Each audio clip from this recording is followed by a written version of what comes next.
Hi friends, welcome to easy cooking with Ekta. आज एक home remedy आपके लिए लेकर आई हूँ। This home remedy has been tested by various people to prevent corona virus. It's very easy to make. फटाफट आपको इंग्रेडिएंट्स बता देती हूँ। यहाँ पर आपको चाहिए फ्रेश नीम के पत्ते, ये है जावित्री के फूल जो आपको इजीली मार्केट में मिल जाएंगे, हरी इलायची, cloves,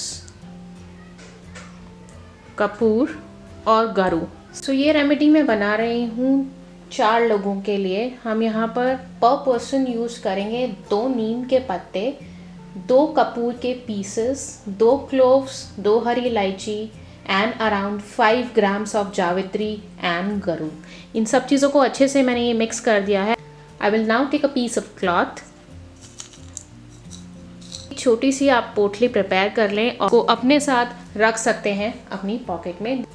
The fumes coming from camphor, which is kapoor, will definitely help you avoiding this infection.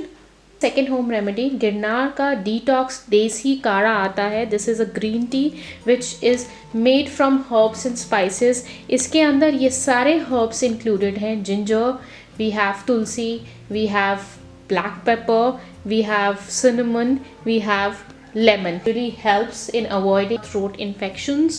देखिए नेचुरल सी टैबलेट्स आती हैं, सुबह शाम एक एक टैबलेट्स आप खा सकते हैं। Really helpful. इसको भी आप सुबह शाम नॉर्मल पानी के साथ ले सकते हैं। These remedies really help you in preventing this deadly coronavirus. Stay safe, sanitize your hands very frequently. See you soon. Bye bye.